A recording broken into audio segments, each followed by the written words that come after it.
तमिलनाडु के राजनीतिक किले ढह चुके हैं। लगभग 70 वर्षों में ऐसा चुनावी उलटफेर शायद ही कभी देखा गया हो। और अब सवाल यह है कि ये जनता की जागरूकता है या चुनावी बेहतर रणनीति। नमस्कार, मेरा नाम रूप है। आप लोग देखना और सुनना शुरू कर चुके हैं चुनावी हलचल। चुनावी हलचल में आज हम लोग समझेंगे 5 राज्यों में हुए विधानसभा चुनाव के बारे में। 5 राज्यों में कौन कौन से राज्य? पश्चिम बंगाल, असम, तमिलनाडु, केरलम और पुदुचेरी। कल की वीडियो में हम लोगों ने पश्चिम बंगाल के बारे में एनालिसिस कर चुके हैं और आज हम बात करेंगे तमिलनाडु विधानसभा 2026। 2026 तमिलनाडु विधानसभा चुनाव में एक नई पार्टी टीवीके यानी तमिलागा वेत्री कजगम। वेत्री का मतलब होता है विजेता, कजगम का मतलब पार्टी। एक ऐसी पार्टी जिसका मतलब ही होता है तमिलनाडु विजेता पार्टी। वह पार्टी एंट्री करते ही पूरा गेम ही बदल दी भाई। यहाँ डीएमके और एआईएडीएमके पीछे छूटते दिख रहे हैं।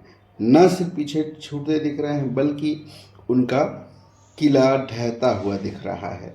लेकिन असली कहानी अभी बाकी है मेरे दोस्त, क्योंकि यह एक पॉलिटिकल जीत नहीं है बल्कि एक पॉलिटिकल शिफ्टमेंट है।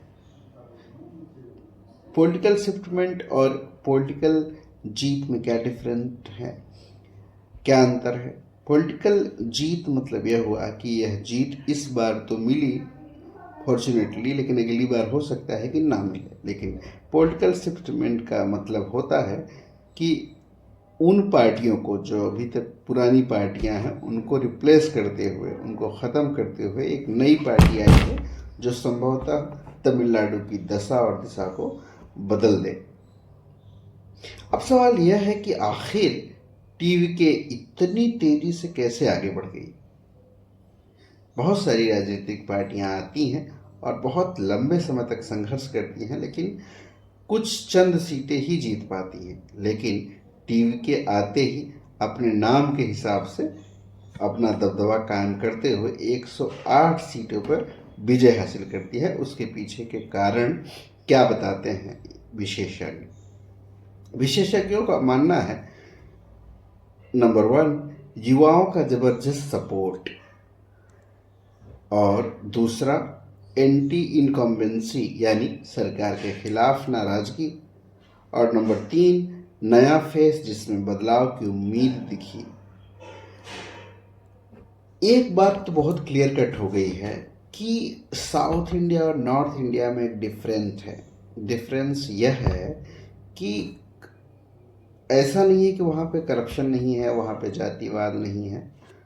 वो लगभग सारे देश में इस तरह की सिमिलैरिटीज़ तो देखी जा सकती है। करप्शन है वहाँ भी, जातिगत पॉलिटिक्स वहाँ भी होती है, लेकिन उन सब के बावजूद वहाँ की जो राजनीति है, वहाँ के जो आम मतदाता हैं वो थोड़े जागरूक यह हैं कि ये करप्ट तो हैं, ये जातिवादी तो हैं, ये लड़ाएंगे तो।